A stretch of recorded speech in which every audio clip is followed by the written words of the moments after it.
자, 오늘요 5월 마지막 주일이고 가정의 달 마지막 주일이고 오늘 삼위일체 주일입니다. 그래서 오늘 주시는 말씀을 가지고 하나님의 은혜를 좀 누리기를 원합니다. 오늘 이 말씀을 가지고 가정에 하나님이 복 주시는 귀한 가정 되시고 또 삼위일체 하나님과 연합되시는 귀한 주일 되기를 원합니다. 할렐루야. 고맙습니다.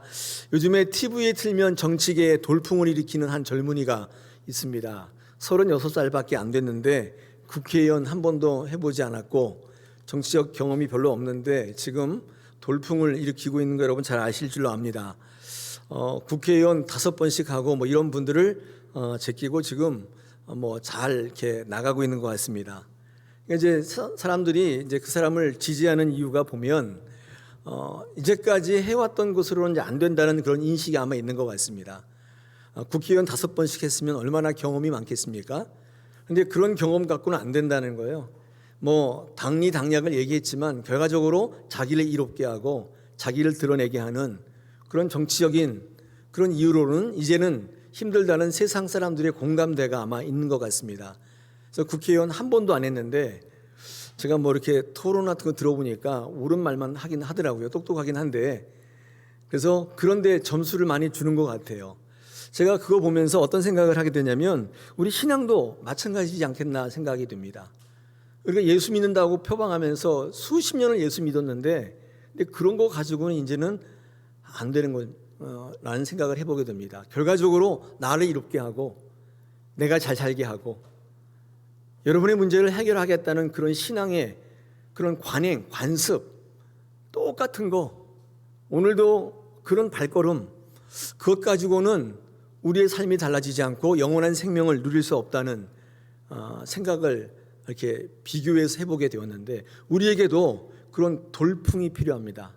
말씀 읽으실 때에 하나님의 말씀이 무엇인지를 정확히 알고 그 말씀이 나의 유익을 대변하는 말씀이 아니라 비록 하나님을 믿는다고 교회 온다고 포장은 했으나 그것이 결국 나를 위한 것이 아니라 하나님을 기쁘시게 하는 신앙 하나님께 영광 돌리는 그런 신앙이 그런 돌풍이 여러분 안에 일어나지 아니하면 이런 옛날 우리 몇십 년 믿어왔던 이런 신앙을 가지고 어쩌면 나를 구하는 신앙을 가지고 하나님 앞에 나가기가 어렵지 않겠는가 하나님을 기쁘시게 하지 못하지 않겠는가 그런 생각을 했었습니다. 할렐루야. 여러분 어떻습니까? 여러분 뭐 TV 잘 안 보시니까 잘 모르시지만 저는 보면서 그런 생각을 많이 했습니다. 오늘 삼위일체 주일인데 또 가정의 달 마지막 주일인데 주제가요 연합입니다. 연합. 하나님이 가장 기뻐하시는 가정, 하나님이 가장 기뻐하시는 주일, 교회 어떤 가정과 교회일까요? 하나님과 연합되는 그런 가정과 교회일 줄 압니다. 하나님께서 오늘도 이 말씀을 통해 여러분의 가정이 저희 교회가 여러분 한 분 한 분이 하나님과 연합되시는 귀한 성도 되기를 바라고 계신 것입니다. 오늘도 그 말씀을 가지고 하나님과 연합되시면서 말씀에 연합되는 그래서 여러분을 향한 말씀이 아니라 하나님을 기뻐하시고 하나님이 원하시고 하나님 마음을 시원케 하는 그런 말씀으로 받으시기를 축복합니다. 자, 오늘 성경 말씀에 나타난 말씀 읽어보면 연합을 강조하고 있습니다. 우리 1절에 보니까 형제가 연합하여 동거한 게 너무나 아름답고 선하다 이렇게 오늘 우리에게 말씀하고 있습니다. 여러분 하나님께서 가장 기뻐하시는 모습은 연합하는 모습이라고 말씀하고 계시는 것이죠. 왜냐하면 하나님 자체가 연합하시는 분이에요. 하나님이 존재하시는 양식이 연합하시는 분입니다. 하나님이 홀로 계시는 분이 아니에요. 뭐 혼자 있는 게 편하긴 한데 홀로 있는 분이 아닙니다. 하나님은 연합하시길 원합니다. 그래서 하나님이 이루시는 모든 모임과 또 하나님께서 만드신 모든 것들은 다 공동체로 되어 있습니다. 여러분 가정도 공동체예요. 세상의 문화는 뭐 1인 가정도 가정이라고 하는데 하나님 보실 때 공동체가 정말 하나님의 모임이에요. 교회도 모일 때에 하나님께서 이루시는 귀한 공동체가 되는 것이죠. 가정도 마찬가지고 여러 구성원들이 연합할 때 모일 때 하나님이 원하시는 그런 귀한 모임이 되는 줄 압니다. 여러분 연합한다는 것은요 기본적으로 자신의 것을 내려놓아야만 가능한 모습입니다. 그러니까 하나님께서 연합하라고 하는 것은 이런 메시지를 갖고 있어요. 끝까지 여러분이 주장하고 여러분의 것을 관철시키고 나의 것을 그렇게 내놓는 것이 아니라 여러분이 연합하려면 기본적으로 자기 것을 내려놓아야만 연합이 가능합니다. 그러므로 진정한 하나님과의 연합, 또 십자가와의 연합은 하나님을 향한 그 믿음으로만 가능해요. 여러분의 어떤 생각이나 논리나 개념이나 경험 가지고 연합할 수는 없습니다. 왜냐하면 각각 다 다른 생각, 다른 유익, 다른 개념들을 갖고 계시기 때문에 여러분의 것으로는 안 되죠. 그래서 하나님을 바라보며 하나님의 것으로 향할 때 그때 우리 전체는 연합할 수 있는 것입니다. 그러므로 하나님이 가장 기뻐하시는 교회와 가정은 하나님을 향한 믿음으로 하나님의 말씀으로 연합되고 하나 되는 교회라고 볼 수 있습니다. 우리 다사랑교회 여러분의 가정이 꼭 그런 가정교회 되기를 원합니다. 오늘 주시는 본문 속에 형제가 연합하여 동거한 것이 정말 아름답고 선하다 말씀했습니다. 그런데 형제가 연합하여 동거하는 일이 그 쉬운 일은 아닙니다.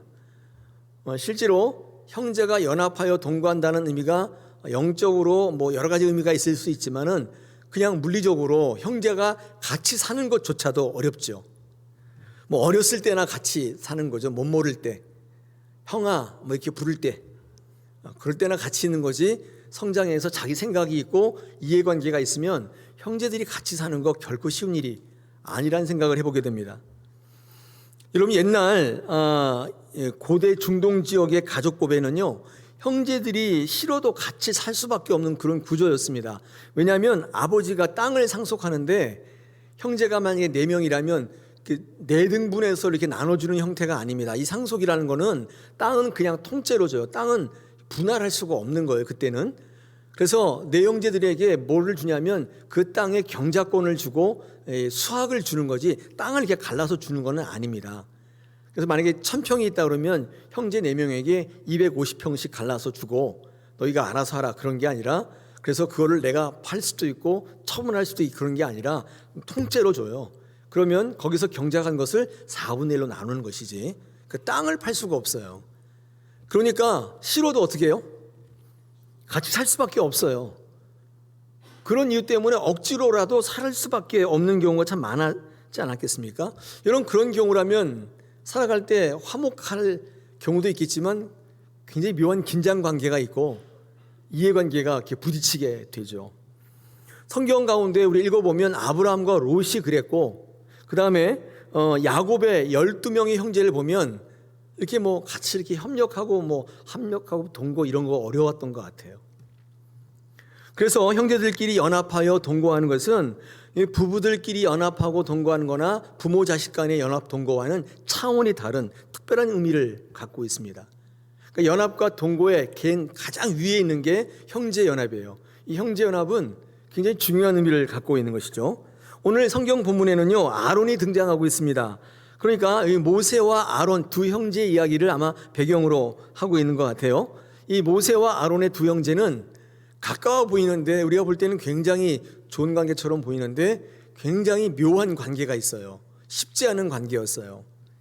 오늘 성경을 읽다 보니까 2절에 보니까 보배로운 기름이 이 아론의 수염을 흘러서 이렇게 넘친다 이렇게 되어 있는데, 이 보배로운 기름이라는 건 뭐냐면 풍성함이죠. 하나님이 주시는 영적 또 육적 물질적 이런 축복을 의미하는 것입니다. 근데 하나님께서 왜 이런 복을 아론의 수염, 아론의 수염이라는 것은 대제사장의 어떤 권위와 어떤 위엄을 얘기하는 거죠. 대제사장으로 통해서 이렇게 주신다고 말씀하실까요? 수염으로부터. 아니 민족의 지도자 모세도 있잖아요. 모세를 통하여 주신다 그래도 아무도 반대하지 않을 텐데 왜 하나님께서는 특별히 아론의 수염을 통해서 그 모든 것들이 흘러나온다고 말씀하시는 걸까요? 궁금하지 않습니까?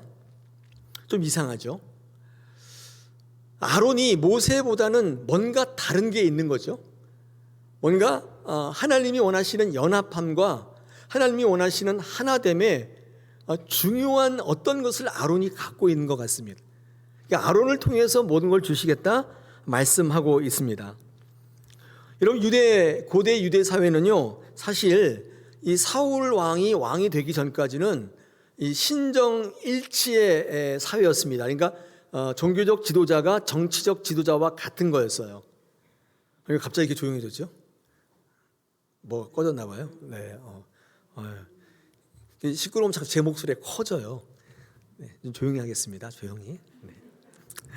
그래서 이제 신정일치였어요. 그래서 여러분 사사시대에 보면 정치 지도자가 종교 지도자를 같이 겸하고 있잖아요. 그래서 이제 사울이 왕이 되면서부터 제사장과 왕이 나눠지게 되었습니다. 그러니까 지금 모세와 아론은 사실 모세가 정치적 지도자하고 종교적 지도자를 다 해야 돼요. 근데 이게 나눠져 있다는 것은 사울이 왕이 되기 전부터 이게 나눠지고 있다는 것은 굉장히 특별한 것이죠. 여러분, 모세는 정치적 지도자, 군사적 지도자였지만 실질적으로 종교적 지도자는 아론이었습니다. 아론이 대제사장이었습니다. 여러분, 아론은 어떤 인물이었냐면 모세가 하나님의 사명을 받을 때 못하겠다고 막 버텼지 않습니까? 뭐 보낼 만한 자를 보내라 그러고 나는 입이 뻣뻣하다 그러고 이러고 있을 때 하나님께서 아론을 모세에게다가 붙여 주시죠. 다시 말해서 이 아론은 모세의 협력자로 세워진 조력자예요. 그러니까 모세의 비서예요. 종. 일부 예배 때 얘기했더니 사람들이 웃던데 따까리죠. 예. 세상 말로 따까리. 군대 가면 따까리 있지 않습니까? 그러니까 너무 어떻게 보면은 기분 좋은 자리는 아니죠. 그래서 이후에 모세와 함께 더불어 쓰임 받게 되는데 이 아론은 모세에 비해서 형편없습니다. 모세처럼 교육을 잘 받은 것도 아니고 그 다음에 모세처럼 하나님께 이렇게 처음부터 부름받은 사람도 아니고 그냥 이름 없는, 모세가 아니었다면 이름조차 알려지지 않았을 그런 평범한 인간이죠. 노예였습니다.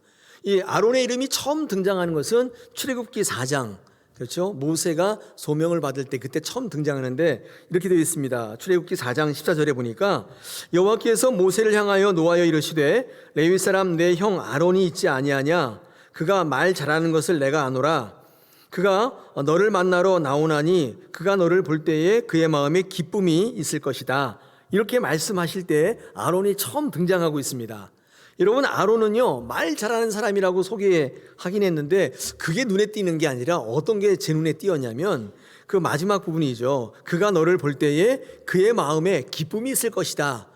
하나님께서 모세에게 아론을 보내줄 걸 약속하면서 이렇게 이야기하셨어요. 근데 제가 한번 이 말씀 읽은 다음에 한번 생각해 봤는데 정말 아론이 기뻤을까? 모세를 볼 때 기뻤을까? 한번 생각해 보았습니다. 여러분, 아론은요 모세와는 다르다고 말씀드렸죠. 모세는 애굽의 왕자로서 모든 좋은 교육을 다 받고 모든 학문을 통달했습니다. 뿐만 아니라 하나님께 이렇게 택함을 받아가지고, 그렇죠? 하나님께 부르심을 받고 민족의 지도자로 세움을 입은 그런 사람입니다. 이 모세는 주인공이고 아론은 빛도 이름도 없는 그런 사람입니다.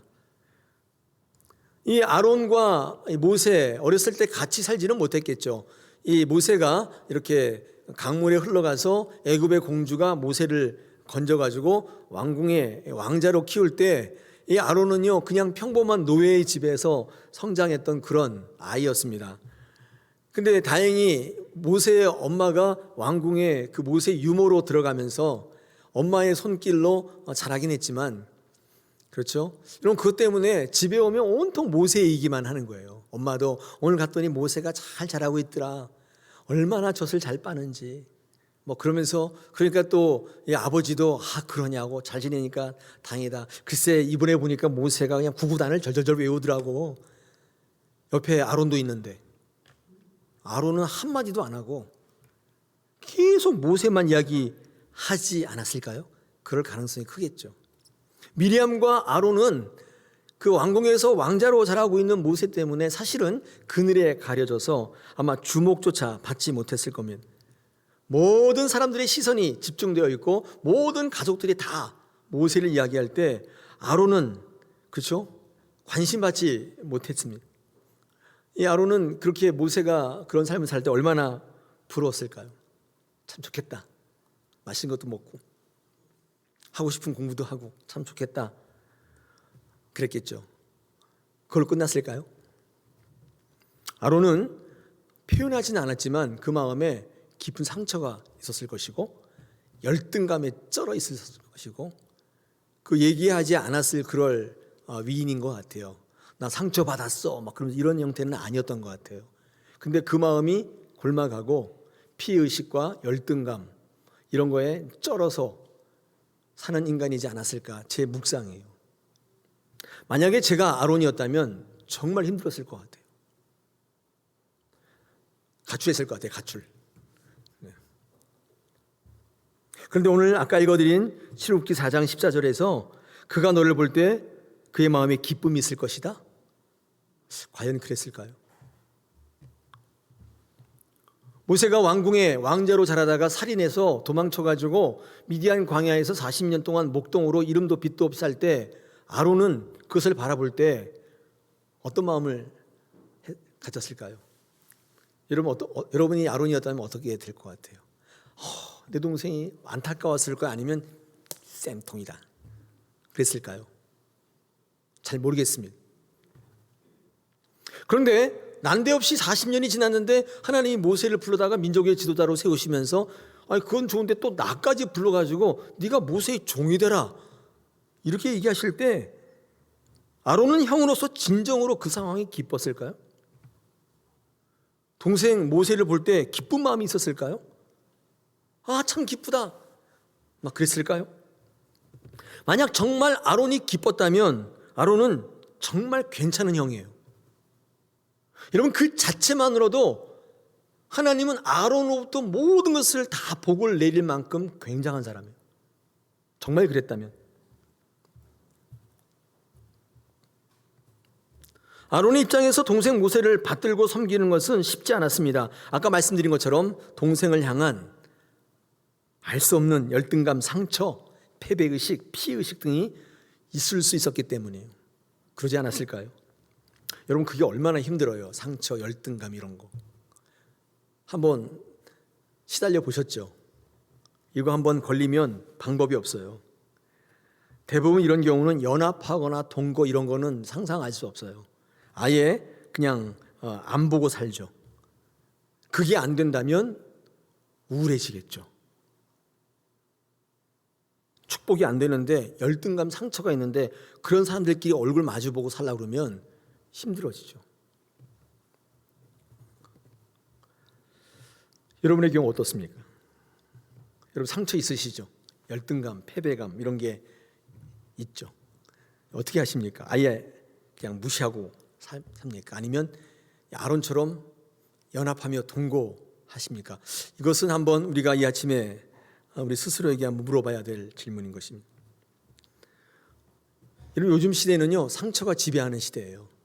얼마나 상처가 많은지 쉽게 상처 주고 쉽게 상처받습니다. 말 자체에 상처받는 게 아니라 톤에 상처받아요. 똑같은 말인데 그런 식으로 얘기했다고 상처받아요. 똑같은 얘기인데 끝을 올리냐 내리냐에 따라 상처를 받아요. 얼마나 상처가 난무하는지 상처가 지배하는 세상이라고 해도 과언이 아닙니다. 여러분의 신앙과 여러분의 삶의 자리에 정말 하나님이 기뻐하시는 신앙과 삶이 되지 못하는 가장 크게 방해하는 것 중에 하나가 이 상처예요. 상처가 없을 수는 없는데 제가 주목하는 것은 여러분이 그 상처가 지배하며 사는데 많은 분들이요 그 상처대로 상처가 시키는 대로 사는 게 너무 당연하다고 얘기해요. 내가 상처가 있기 때문에 그렇게 살 수밖에 없대요. 어쩔 수 없다는 거예요. 그래서 상처에 끌려다니며 상처에 지배받으며 살아요. 근데 그 상처를 이길 생각을 잘 안 하시더라고요. 극복해서 이겨서 살 생각을 하지 않아요. 그래서 상처가 그의 인생을 결정해요. 이런 행동을 보이는 것도 상처 때문이고 이런 어처구니없는 삶을 사는 것도 그 상처의 아픔 때문이에요. 당연하대요. 어쩔 수 없대요. 여러분 그래서 세상은 상처를 동정합니다. 그리고 얼마나 힘들까? 그럴 수밖에 없겠구나. 그걸 동정합니다. 왜냐하면 그들 자신도 상처를 안고 살아가기 때문에 그렇습니다.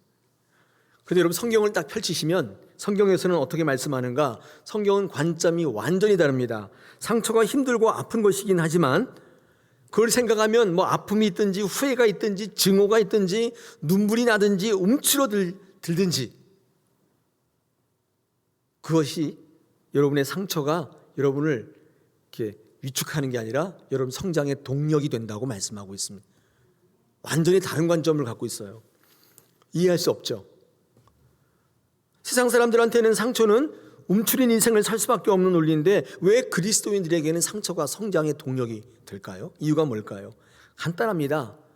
그 상처 때문에 하나님을 찾게 되고 만나게 되기 때문에 그렇습니다. 그 상처가 아니고서는 하나님께 나오지 않기 때문이에요. 상처가 있는 영혼들마다 하나님을 만날 가능성이 커져요. 상처는요, 하나님으로 확장될 가능성이 있어요. 하나님을 주로 삼는 모든 사람들에게 상처는 더 이상 슬픔이고 좌절이고 낙심이고 그런 인생을 사는 이유가 아니에요. 하나님을 주로 삼는 사람들에게 상처는 하나님께로 나가는 동력이 되는 것입니다. 그것 때문에 하나님을 만나게 되어서 회복을 경험하게 되고 그것 때문에 남도 용서하지만 중요한 것은 내 자신을 용서하게 돼요. 나를 지배하던 것으로부터 자유롭게 되고 그 대신에 그 안에 하나님의 통치, 하나님의 말씀이 통치가 일어날 때 하나님이 나를 새롭게 사용하시는 것을 경험하게 돼요. 얼마나 신나는지 몰라요. 소망을 붙들게 돼요. 그 상처 때문에 늘 우울하고 늘 힘든 삶을 사는 게 아니라 그 상처 때문에 하나님 만나면 기똥찬 인생을 살게 되는 거예요. 그 상처를 두려워하시면 안 돼요. 상처받을까 염려하셔서 하나님과의 관계를 끊으면 안 돼요. 여러분, 그 사도 바울은요 자신의 상처를 자랑하고 다녔습니다. 앞에 보시면 고린도후서 12장 9절에서 이렇게 말씀합니다. 나에게 이르기를 내 은혜가 내게 족하도다. 이는 내 능력이 약한 데에서 온전하여짐이라 하신지라. 그러므로 도리어 크게 기뻐함으로 나의 여러 약한 것들에 대하여 자랑하리니 이는 그리스도의 능력이 내게 머물게 하려 함이라. 상처를요, 약함을 상처라고 똑같이 본다면 여러분 이 고백을 통해 사도 바울이 뭐라고 얘기하냐면 상처 때문에 나는 강해졌다는 거예요. 그래서 상처를요 굉장히 자랑하고 다녔대요. 숨기려고 그러고 움츠러들고 음지에서 밝히지 않고 끙끙끙 앓고 그렇게 산 게 아니라 자랑하고 다녔대요. 그것 때문에 성장했대요. 여러분 주목할 만하지 않습니까? 그리스도인의 성장의 동력은 상처일 때가 많다는 것입니다. 하나님 여러분을 성장시킬 때 그 상처를 사용하신다는 겁니다. 여러분 아론이요, 제 추측대로 제 묵상대로 그렇게 상처가 많은 그런 사람이었다면 아론은 대단한 사람인 거예요. 여러분 하나님께서 아론이 남모를 상처를 그렇게 많이 갖고 있고 상처로 똘똘똘 열등감으로 이 패배의식으로 똘똘 뭉친 사람이라는 걸 모르셨을까요? 하나님이 그걸 모르시고 또 부르셔가지고 모세 따까리 하라고 부르셨을까요? 저는요 제가 성경을 읽으면서 묵상할 때 그러지 않으셨을까? 하나님 그런 분이 아니세요. 하나님 굉장히 세밀하신 분인데 하나님이 아론을 부를 때 이 상처를 모르실 리 없어요. 그리고 한번 불러본 거예요. 저의 묵상이에요. 그래서 너 모세한테 가서 너 모세를 한번 도와줘라. 모세를 한번 모세의 종으로 살아라. 이렇게 얘기했을 때 아론이 어떻게 하나를 보셨던 게 아닐까 생각이 돼요. 저 같으면 아니 하나님 너무 하시는 거 아니에요? 제가 평생 그렇게 살았는데 이렇게 나이 먹고 제가 80이 넘었는데 지금도 제가 동생 따까리 해야 됩니까? 제 인생 살면 안 됩니까? 이제 그만 좀 하시죠. 이제 제 인생 살겠습니다. 다른 사람 알아보십시오. 충분히 이럴 수 있지 않습니까? 그래도 누가 이 아론을 욕할 수 있겠습니까? 여러분 같으면 어떻게 하시겠습니까? 예, 제가 하겠습니까? 이렇게 하시겠습니까? 80이 넘었는데 나이가. 여러분 그런데 모세는 아론은 응답해요. 예, 이게 응답해요. 하나님 딱 보실 때 모세는 상처 덩어리가 아니었던 거예요. 저도 이 비슷한 경험이 있는데 저는 제 신앙의 가장 아킬레스건이 뭐냐면 제 동생입니다. 똑같이 목사였는데 지금 돌아가고 이 세상에는 없지만 참 제가 봐도 괜찮은 목회자였어요. 설교도 참 잘하고 성품도 참 좋고 배경도 좋고 학벌도 좋고 그리고 대기업에 다니면서 이력도 참 좋아요. 명석해서 무엇보다 학문적으로 굉장히 뛰어났어요. 히브리어 헬라어를 줄줄 읽고 해석을 다 하고 정말 제가 볼 때도 괜찮은 목회자였어요. 개척한 지 6년 만에 500명이 넘는 거의 600명 가까운 교회를 읽었고 제가 지금 다살 함께 온 지 몇 년 됐죠? 7년 넘었어요. 횟수로 8년이 넘어가는데 저는 이런데 제 동생은 맨바닥에다가 아무도 없이 개척해서 6년 만에 저랑 비교도 되지 않는 훌륭한 목회자죠. 근데 제 동생이 제가 그 교회 가면 항상 이런 얘기했어요. 형, 나중에 우리 교회가 큰 교회 되면 나랑 같이 목회하자. 그렇게 항상 저에게 말하곤 했습니다. 그때마다 저는 그러면 참 좋지. 너는 담임 목사하고 나는 부목사하면 되겠다. 이렇게 이야기했습니다. 근데 지금 와서 생각해 보면 정말 그게 가능할까? 생각해 보게 됩니다. 그럴 수 있을까? 제 동생과 연합하여 동거할 수 있을까? 쉽지 않으면 답을 못 하겠어요. 근데 솔직히 말하면 못 할 것 같아요. 그렇게 하더라도 분리해 나갔을 거예요. 여러분 어떻습니까? 여러분은 그런 경우 없으세요? 우리 한국 교회에 목사님들끼리 뭐 이렇게 다 뭉쳐서 목회하는 경우 있는데 거의 안 됩니다. 이렇게 연합하여 동거하는 게 쉬운 문제가 아닌 거죠. 여러분 그런데 아론은 그 하나님의 부르심에 응답했어요. 하나님께서 이제 아신 거예요. 아론이 그런 인간이 아니라는 사실을 알게 되었습니다. 그래서 아론을 부르실 때 아마 그의 마음을 보시고자 함이 아니었던가 저는 그렇게 묵상했습니다. 그러니까 처음부터 하나님께서 아론을 모세의 종으로 세울 게 아니라 민족을 이끌 대제사장으로 세우시기 위함이었는데 아무나 할 수 없잖아요. 여러분 대제사장은 화평의 사람이 해야만 합니다. 상처 덩어리가 대제사장을 할 수가 없잖아요. 한번 시험해 보신 거라고 생각이 됩니다. 상처가 있었어도 그간의 모든 삶 속에 그 상처가 어떻게 되었는지를 보고 싶으셨던 거예요. 아론은 상처가 너무 많았지만 이미 하나님의 말씀으로 민족의 믿음으로 치유된 사람이었어요. 상처가 치유된 사람이 상처받은 사람을 치유할 수 있어요. 운디드 힐러 아니에요. 헬리나 오웬이 그런 책을 썼잖아요. 상처 입은 치유자. 되게 역설적이지 않습니까? 누구를 치유할 때 상처 입어보지 않은 사람은 치유할 수 없는 거예요. 그래서 하나님의 이 시험에 합격했습니다. 그래서 모양새는 모세의 종처럼 보였지만 어쩌면 이 모세보다도 아론이 더 크게 쓰임 받았습니다.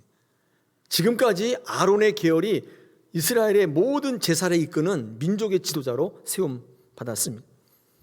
모세는 앞장서서 전쟁하는 전략가이고 정치가입니다. 그는 앞으로 줄곧 나가야 돼요. 그래서 많은 사람들의 원성을 받기도 합니다. 원래 지도자의 자리가 그렇잖아요. 좋은 소리를 듣기로 원하면 지도자는 될 수 없어요. 근데 여러분 이 아론은 중보자입니다. 중간에 서서 양쪽을 다 아울러야 돼요. 그러면 상처가 없어야 돼요. 상처가 있어도 치유돼야 돼요. 아론은 백성과 모세를 연결하고 하나님과 백성을 연결하는데 합당하게 쓰임받았습니다. 하나님은 그런 아론을 불러서 모세를 섬길 자로 그리고 많은 사람들을 하나님을 바라보는 자로 세웠던 것입니다. 그리고 귀한 중보자의 사명을 맡기셨던 거예요. 여러분 그래서요 한번 불러보면 아는 거예요. 불러보면 알아요. 상처덩어리인지 치유된 치료자인지를 알 수 있어요. 여러분 우리 상처를 붙잡고 그거 묵상하면서 매일 그런 삶 살지 않기를 원합니다. 우리 다사랑의 모든 사람들은 운디드 힐러, 그렇죠? 치료받은 상처자, 또 그 상처받은 치료받은 자가 누군가를 치료하는 하나님의 말씀으로 하나님의 능력으로 믿음으로 치유받아서 더 이상 거기에 허덕이며 끌려다니며 사는 게 아니라 그게 성장의 동력이 되는 그런 아론과 같은 삶을 살아가기를 원합니다. 여러분 오늘 성경 말씀에 아론이 연합하여 동거했다고 하지 않습니까? 여러분 거기에 바로 그 능력이 있는 줄 압니다. 여러분 모세도 사실 아론이 대제사장으로 세움받을 때 아마 좋지 않았습니다. 모양이 좀 빠지는 그림이잖아요. 왜냐하면 모세는 민족의 지도자인데 다 앞장서서 호령하다가 갑자기 제사 지낼 때만 딱 빠져요. 그때 그 자리를 내어줘야 돼요. 아론이 그 자리에 들어오는 것입니다. 아론이 주관해요. 별로 좋은 그림은 아니잖아요. 이 모세가 어떤 걸 이끌 때 이렇게 원래 이렇게 혼자 이렇게 해야 되는데 투톱이면 헷갈리지 않습니까? 굉장히 어려워요. 그럼 권위가 살기가 어렵습니다. 모세도 그렇게 좋은 그림은 아니었는데 여러분, 모세도 거기에 순종해요. 성경 어디를 봐도 왜 아론이 대제사장이 되냐 이렇게 따지는 적이 없어요. 모세도 형 아론을 세워주는 모습을 보입니다. 여러분, 모세와 아론은요 이처럼 놀라울 정도로 형제 우애가 깊었던 거예요. 이 연합하며 동거하는 모습이 하나님 보시기에 정말 아름다웠던 모양이에요. 여러분, 그러므로 아론의 대제사장직은 하나님이 명령하시고 하나님께로부터 연유한 것이긴 하지만 모세와 아론의 형제 우애의 산물이에요. 모세가 거부했다면, 아론이 모세를 시기했다면 오늘 같은 연합하여 동거하는 이런 시편은 나타나지 않았을 것이고, 지금 모세와 아론 같은 그런 형제 우애는 성경에 존재하지 않았을 겁니다. 여러분, 그래서 아론은요 연합하여 동거했는데 어떤 모습으로 성경에 기록되어 있냐면 낮아집니다. 동생을 섬겨요. 낮아지고 또 낮아집니다. 여러분, 그 마음은 하나님의 마음이기도 합니다. 삼위일체의 하나님의 속성은 기본적으로 그래서 낮아지는 것입니다. 겸손해지는 거예요. 삼위일체 하나님은 일치되심인데, 이 일치되심의 속성이 뭐냐면 하나 된다는 것은 결과적으로 내려놓는 것이고 세워주는 것이고 희생이요 섬김일 수밖에 없어요. 그 삼위일체 하나님의 마음은 십자가 위에서 실제로 나타납니다. 천주 우주 만물을 만드신 하나님께서 인간의 손에 죽임을 당하는 그 십자가에서 예수님은, 하나님은 낮아질 대로 낮아지세요. 여러분, 이게 뭐냐면 연합하는 것입니다. 이게 섬기는 거예요. 낮아져요. 하나가 되시는 거예요. 빌립보서 2장 5절에서 11절에서 사도 바울이 이렇게 그 사건을 평가합니다. 너희 안에 이 마음을 품으라. 곧 그리스도 예수의 마음이니 그는 근본 하나님의 본체시나 하나님과 동등됨을 취할 것으로 여기지 아니하시고 오히려 자기를 비어 종의 형체를 가지사 사람들과 같이 되셨고 사람의 모양으로 나타나사 자기를 낮추시고 죽기까지 복종하셨으니 곧 십자가에 죽으심이라. 그러므로 하나님이 그를 지극히 높여 모든 이름 위에 뛰어난 이름을 주사 하늘에 있는 자들과 땅에 있는 자들과 땅 아래에 있는 자들로 모든 무릎을 예수의 이름에 꿇게 하시고 모든 입으로 예수 그리스도를 주라 신하여 하나님 아버지께 영광을 돌리게 하셨다. 왜 그렇게 하느냐? 이렇게 하지 않으시고 삼위일체 하나님께서 그 십자가에 달리시는 예수 그리스도의 그 낮아지심에 동의하시고 끝까지 인간을 섬기시며 복종하셨어요. 죽기까지. 이 삼위일체 하나님의 연합과 동거는 십자가 위에서 극대화되었습니다. 우리 십자가와 연합된다는 것은 이 일치를 배우는 거예요. 낮아지고 끝까지 겸손히 섬기는 모습으로 나가지 아니하면 연합하기가 어려워요. 하나님께서 영생의 복을 주시는데 어디서 주신다고 하냐면 오늘 성경 말씀처럼 형제가 연합하여 동거하시는 곳에서 주신다고 말씀합니다. 왜 이런 말씀을 하는가? 이 형제가 연합하는 것이 곧 구원의 표징일 수밖에 없습니다. 여러분, 성경 말씀 읽다 보면 우리는 하나님 사랑 못지않게 똑같은 요구를 받게 되는데 그것이 이웃사랑입니다. 여러분, 이웃사랑의 최정점이 형제 우애예요. 왜냐하면 이웃은 여러분이 고를 수 있잖아요. 근데 형제는 못 골라요. 형제는요, 내가 고를 수 있는 게 아니라 태어나 보니까 그게 형이야. 태어나 보니까 그게 부모인 거예요. 내가 고를 수 없습니다. 이웃사랑의 최정점은요, 형제사랑이에요. 한국교회가 생명을 잃어버리고 권위를 잃어버린 것도 하나님 사랑은 세계 최고인데, 교회 사랑은 세계 최고인데 이웃사랑을 잘 배우지 못했던 탓입니다. 한 곳에 치우쳤습니다. 한국교회는 교회 부흥도 중요하고 성도의 필요와 요구를 채워주는 것도 중요하고 능력도 중요하고 다 중요한데 온전한 하나님의 사랑을 가르칠 때 사랑이 무엇인지 균형을 잡는 일에 실패했어요. 여러분, 왜 형제 사랑이 하나님의 사랑으로 간주되는가? 제가 지금 말씀드린 것처럼 내가 고를 수 없기 때문에 그래요. 이웃은 제가 고를 수 있어요. 말 안 하면 돼요. 그냥 모른 척하면 된다고요. 근데 형제와 부모는 그게 안 돼요. 형제와 부모 관계는 하나님께서 일방적으로 무조건적으로 주신 관계예요. 여러분, 그런 관계에서 사랑하지 못한다면 하나님의 사랑도 어렵다는 게 하나님의 판단이에요. 왜냐하면 하나님도 여러분과의 관계가 고르고 선택할 수 있는 관계가 아니에요. 하나님께서 여러분 이런 교회를 섬기라고 주신 거 여러분 선택할 수 있는 게 아니에요. 하나님 사명은요, 하나님께서 일방적으로 부어주신 거예요. 부모와 자녀와의 관계, 이 형제와의 관계를 선택할 수 없듯이 하나님을 선택할 수 없는 거예요. 그래서 부모와 형제를 사랑할 수 없는 사람은 하나님을 사랑할 수 없다는 거예요. 부모와 형제를 사랑하는 사람은 하나님의 사랑으로 확장될 가능성이 매우 커요. 하나님의 뜻에 순종하면 연합으로 나타나고 하나님의 뜻에 거부하면 분리로 나타나요. 순종하거나 거부하거나 둘 중에 하나예요. 어떤 이가 하나님을 사랑할 수 있는가? 형제를 사랑하는, 부모를 사랑하는 그분입니다.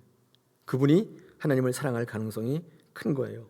여러분, 존경할 만한 부모 형제 있으시다면 오늘 감사하십시오. 너무 좋아, 우리 부모님, 우리 자식 너무 좋아, 우리 형제 너무 괜찮아, 걱정거리 없어. 그러면 진짜 감사하셔야 돼요. 할렐루야 하셔야 돼요. 할렐루야가 아무도 없네. 네, 할렐루야. 네, 진짜 그래야 돼요. 근데 여러분, 그렇지 못하다 할지라도 오늘 본문의 아론을 묵상하시면서 하나님 주신 권위에 대하여 순종하며 연합할 수 있기를 원합니다. 여러분, 구약에서만 그런 건 아니고 여러분 신약의 마태복음 5장 23절 24절 보셔도 이렇게 말씀합니다. 그러므로 예물을 제단에 드리려다가 거기서 내 형제에게 원망 들을 만한 일이 있는 것이 생각나거든. 24절에 보니까 어떻게 하라고요? 예물을 제단 앞에 두고 먼저 가서 형제와 화목하고 그 후에 와서 예물을 드리라. 형제 사랑할 때 내가 감수해야 되는 희생, 포기, 나눔이 분명히 있다는 거예요. 형제 사랑은 쉽지 않은 문제입니다. 하나님이 형제 사랑을 위해서 희생하고 포기하고 나누는 거, 여러분 이 자체를 예배보다 더 중요하게 여기신다는 사실을 오늘 본문은 얘기하고 있어요. 말씀하고 있어요. 하나님이 진짜 원하시는 예배가 뭐냐? 재물을 많이 드리는 예배가 아니라 형제 우애예요. 이게 진짜 예배예요. 오늘 아침에 우리 가정의 달 마지막 주일인데 형제 우애, 또 삼위일체 주일입니다. 연합. 이 두 가지가 같은 의미로 쓰이고 있습니다. 여러분, 요셉 같은 사람은 형제 사랑을 어떻게 이루었는가? 창세기 41장 51절에 보니까 이렇게 말씀합니다. 요셉이 그의 장남의 이름을 므낫세라 하였으니 하나님이 내게 내 모든 고난과 내 아버지의 온 집 일을 잊어버리게 하셨다 하며, 그러니까 이 요셉이요 형들한테 얼마나 진짜 거시기 했어요. 근데 이 첫아들 므낫세를 낳으면서 그 이름을 어떻게 지었냐면 다 잊어버리겠다, 그렇게 지었다는 거예요. 기억하지 않겠다. 요셉이 형제 사랑을 나타내는 중요한 대목이에요. 요셉의 형제 사랑은요 기억하지 않는 것으로 시작되고 있어요. 기억하지 않겠다. 그래서 그 끝까지 기억하는 분 있잖아요. 24년 전에 네가 나한테, 43년 전에 5월 달에 네가 나한테, 끝까지 기억하죠. 잊혀지지 않는다. 그게 아니라 요셉은 기억하지 않겠다. 과거 일들을 기억하지 않겠다. 그래서 그 장남을 낳고 이름을 므낫세라고 합니다. 이 요셉의 형제 사랑의 분연한 의지가 표현된 거예요. 그러니까 므낫세 이름은 형제 사랑의 대표적 이름이에요. 사랑하는 여러분, 오늘 아침에 형제와 연합하여 동거하시기 바랍니다. 거기서 모든 복이 흘러넘쳐요. 거기서 영생이 나타난다고 오늘 우리에게 말씀해요. 하나님과의 연합의 문제는 보이는 형제, 부모의 연합의 문제와 같은, 여러분이 삼위일체적 삶을 살려면 여러분이 선택할 수 없는 부모와 형제에 대해서 뛰어넘으셔야 돼요. 그 일들을 다 잊어버리셔야 돼요. 뿐만 아니라 여러분 주변에 어떤 분들이 여러분이 했던 거 다 잊어버리세요. 주의 사랑으로 다 잊어버리셔야 돼요. 그래서 여러분 스스로를 용서하시고 그 사람을 용서하실 때 여러분 문하세의 은혜가 여러분 가운데 넘칠 줄로 믿습니다. 그런 귀한 우리 다사랑의 성도 교회 또 여러분 가정 다 되시기를 축원합니다.